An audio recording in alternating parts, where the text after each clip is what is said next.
नीतीश कुमार जी क्यों घोर अत्याचार और अनर्थ करना चाहते हैं गांव, गरीब, किसान और मजदूरों, लाचारों के बच्चों के पढ़ने वाले स्कूल और स्कूल के शिक्षकों पर। बिहार पब्लिक सर्विस कमीशन से ही अगर आपको नियुक्ति करना था तो आप पुराने जितने आपने नियमावली बनाया था उसको आप निरस्त करके उनके कुछ चीज़ों को आप ओन करते, जो परंपरागत यही होता है। शिक्षक बहाली करना चाहते हैं या आप रोज रोज नियमावली बदल के शिक्षकों को प्रताड़ित करना चाहते हैं। जिसे एक लंगड़ा को लाठी के सहारे चाहिए, उसी तरह इस चीफ मिनिस्टर को किसी न किसी पार्टी के सहारे चाहिए। यूपीएससी से नहीं, यूपीएससी से ले, राज्य सरकारें कानून बनाती है, कौन मना करता है। लेकिन जब आप परीक्षा ले लिया टीईटी, एससीईटी, तो उसके बाद आप बीपीएससी में भेज रहे बिहार पब्लिक सर्विस कमीशन में, इसका मतलब डिनायर दे रहे हैं। तमाम शिक्षकों से, बिहार के तमाम शिक्षकों से इस घोर अनर्थ के खिलाफ नियोजित शिक्षकों से मैं आह्वान करता हूं। और ये जो विद्यार्थी जो इसमें जिनके नियुक्ति 7वें चरण में होना था, जो परीक्षा देकर टीईटी पास किया है, उनकी बहाली हो, यह मैं राज्य सरकार से मांग करता हूँ। आपकी फिटनेस का राज क्या है? एशफेल्ड रस, ये एक ही बोतल में है। Stress, weakness, acidity, obesity, hair fall, skin की हर परेशानियों का एक ही हल। Ashfield life, diabetes free life.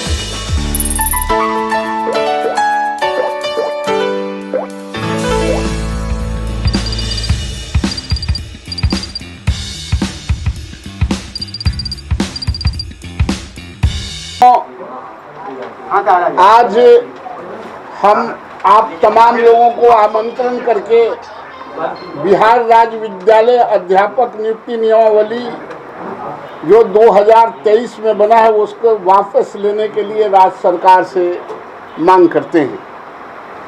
ये जो नियमावली बनी है, ये भारत का पहला एक ऐसा राज्य है जहां अब 3 तरह के नियमावली लागू होंगे। पहला, जो पूर्णकालिक शिक्षक पहले से हैं उनका एक नियमावली।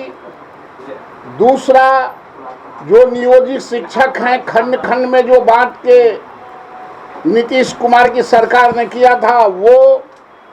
तीसरा, जो टीईटी और एसटीईटी के नाम पर जो परीक्षा ली गई थी आवेदकों से शिक्षक बनाने के लिए, उसको निरस्त करके अब बिहार पब्लिक सर्विस कमीशन को ये नियुक्ति की बात करते हैं। 2-3 सवाल उठता है साथियों। नीतीश कुमार जी क्यों घोर अत्याचार और अनर्थ करना चाहते हैं गांव, गरीब, किसान और मजदूरों, लाचारों के बच्चों के पढ़ने वाले स्कूल और स्कूल के शिक्षकों पर? ये इसलिए कर रहे हैं कि साइकिल और पोशाक का रेवड़ी बांट के लोकतंत्र में लोगों को प्रभावित करके वोट लेना चाहते हैं। वैसे नीतीश कुमार जी के जनाधार खत्म हो गए हैं। आप जब बिहार पब्लिक सर्विस कमीशन से ही अगर आपको नियुक्ति करना था तो आप पुराने जितने आपने नियमावली बनाया था उसको आप निरस्त करके उनके कुछ चीज़ों को आप ओन करते, जो परंपरागत यही होता है। आप नियोजित शिक्षकों को एक साथ यह कह रहे हैं कि आप भी बिहार पब्लिक सर्विस कमीशन में परीक्षा दे सकते हैं।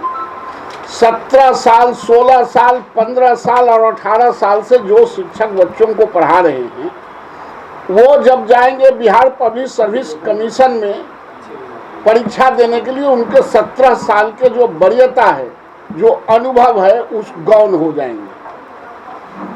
और जब आपने टीईटी ले लिया, टीईटी का फुल फॉर्म क्या होता है? Teacher eligibility test. आप उसके नाम पर उन लोगों से परीक्षाएं दी और वो कंफर्म हुआ। इसके पहले आपके 80,000 वैकेंसी आपने निकाला था और टीईटी लिया, जिसमें मात्र 42,000 ही शिक्षक मिल पाए, क्वालिफाई नहीं कर पाए।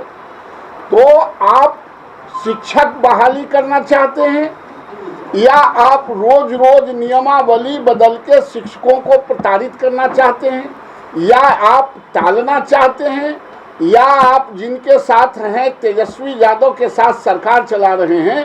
तेजस्वी यादव जी ने कहा था कि हम 10 लाख लोगों को, नौजवानों को रोजगार देंगे फर्स्ट कैबिनेट में। उसको डिरेल करने के लिए, उसको धत्ता बताने के लिए, उसको अपमानित करने के लिए और यह साबित करने के लिए कि तुम्हारी कोई हैसियत आरजेडी के लोगों को नहीं है, इसलिए आपने ऐसा किया। आरजेडी के लोगों ने घोषणा पत्र में शामिल किया था कि हम आपको पूर्णकालिक शिक्षक मानेंगे, राज्यकर्मी के दर्जा देंगे, पुराना पेंशन देंगे, समान काम का समान वेतन देंगे।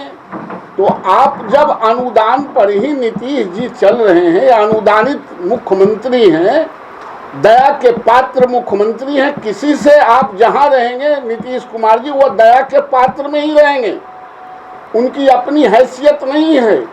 जिसे एक लंगड़ा को लाठी के सहारे चाहिए, उसी तरह इस चीफ मिनिस्टर को किसी न किसी पार्टी के सहारे चाहिए। तो आप इस तरह के इस्तेमाल करके आप बीपीएससी से नहीं यूपीएससी से ले, राज्य सरकारें कानून बनाती है, कौन मना करता है। लेकिन जब आप परीक्षा ले लिया टीईटी एससीईटी, तो उसके बाद आप बीपीएससी में भेज रहे हैं बिहार पब्लिक सर्विस कमीशन में, इसका मतलब डिनायर दे रहे हैं। जरूरत आज शिक्षकों का है स्कूलों में, अब साल 2 साल आप लेट करना चाहते हैं, आप इसको धत्ता बताना चाहते हैं। और पता नहीं राज्य सरकार को और नीतीश कुमार जी को शिक्षकों से क्या एलर्जी है, शिक्षा से क्या एलर्जी है।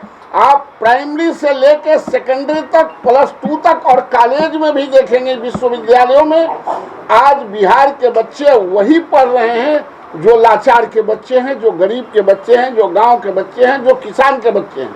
एक भी संपन्न परिवार के बच्चे नहीं पढ़ते हैं और उसका नाजायज फायदा सरकार और अधिकारी मिलकर उठा रहे हैं। कोई अधिकारियों के बच्चे, राजनेताओं के बच्चे नहीं पढ़ते हैं। इसलिए ये शिक्षा में रोज और शिक्षक पर रोज प्रयोग करते हैं। प्रयोग के नाम पर, ये सहयोग के नाम पर प्रयोग करते हैं और प्रयोग के नाम पर अपने पावर का दुरुपयोग करते हैं और प्रताड़ित करते हैं। इसलिए मैं तमाम शिक्षकों से आह्वान करता हूँ, वैसे शिक्षक जो टीईटी पास करके और जिनको 5 बार 7 बार राज्य सरकार ने कहा कि हम आपका मेरिट बना रहे हैं, हम आपको फलना दिन नियुक्ति करेंगे, आपको आगे नियुक्ति करेंगे, और उसके बाद बिहार पब्लिक सर्विस कमीशन को भेजना ये घोर अनर्थ है। शिक्षक जहां हो तब तक संघर्ष करते रहें नीतीश कुमार के खिलाफ, जहां कहीं भी हो, स्कूल में हो, कॉलेज में हो, घर पर हो, चौराहे पर हो, जहां हो वहीं से इनके खिलाफ बगावत की आवाज बुलंद करनी है। तब तक जब तक इस नियमावली को वो शिथिल नहीं कर दें, वापिस नहीं ले लें, तब तक इनको ईंट से ईंट बजाते रहना। इस सरकार को बता देना है कि इस लोकतंत्र में जो गरीब के बच्चों को पढ़ा के 21वीं सदी के लिए तैयार करता है, वो इस तरह के पाखंड निर्मित करने वाले सरकार के मुखिया को हमारे शिक्षक पढ़ाने के लिए तैनात और तैयार रहेंगे। इनको इतना बेहतर पढ़ा देना है कि राजनीति में ये जो अनुदान पर चल रहे हैं उसके लायक भी नहीं रहे। तमाम शिक्षकों से, बिहार के तमाम शिक्षकों से इस घोर अनर्थ के खिलाफ, नियोजित शिक्षकों से मैं आह्वान करता हूं। और ये जो विद्यार्थी जो इसमें जिनके नियुक्ति 7वें चरण में होना था, जो परीक्षा देकर टीईटी पास किया है, उनकी बहाली हो, यह मैं राज्य सरकार से मांग करता हूँ। यदि के पास भी है, शिक्षा विभाग सब दिन नीतीश जी ने रखा है और हम लोग थे, तो आपको जानकारी होनी चाहिए कि नीतीश कुमार को आज जितना बुलंदी से कंडेम कर रहे हैं, उतना ही बुलंदी से सदन से सड़क तक मैं उनको कंडेम करते रहा हूं और इसी डर से भागे हैं। बताइए, जिसको खुद चलने के लिए लंगड़ा आदमी को लाठी की जरूरत है, वो क्या लीडरशिप देंगे? नीतीश कुमार यूपीए में नहीं थे, बकिए तो सब लोग यूपीए के साथ ही थे, तो ये अपना एप्लीकेशन लेके गए हैं कि सोनिया जी, खड़गे जी, राहुल जी, हमारा भी एप्लीकेशन ले लीजिए, निवेदन पत्र, और हमको भी उसमें शामिल कर लीजिए। नीतीश कुमार जी पर कोई भारत की राजनीति में और बिहार की राजनीति में उनका जो राजनीतिक चरित्र है उसमें कोई उन पर यकीन करेगा क्या? कल इधर, परसों उधर, तरसों उधर, फिर परसों इधर। इसलिए जिसके पास राजनीतिक चरित्र नहीं है उस पर कोई बिलीव नहीं करता है, विश्वास नहीं करता है। सीएमआर लड़का खिलावल हो गया था, वो तो बच्चा खिलाने गए थे। बात नहीं होगी, संघर्ष होगी। बात नहीं करना है, बात उनको स्वयं बात आगे बढ़ाना है। हमारे शिक्षक भूल नहीं जाए, इनको ईंट से ईंट बजा के ये 5,000 से 50,000 पर आए हैं और फिर इनको ईंट से ईंट बजा देगी हमारे शिक्षक। इनको भ्रम में नहीं रहना चाहिए। जहां 5 लाख और 7 लाख परिवार सड़क पर खड़ा रहेगा, कोई भी लोकतांत्रिक सरकार आंख मूंद के नहीं चल सकता है।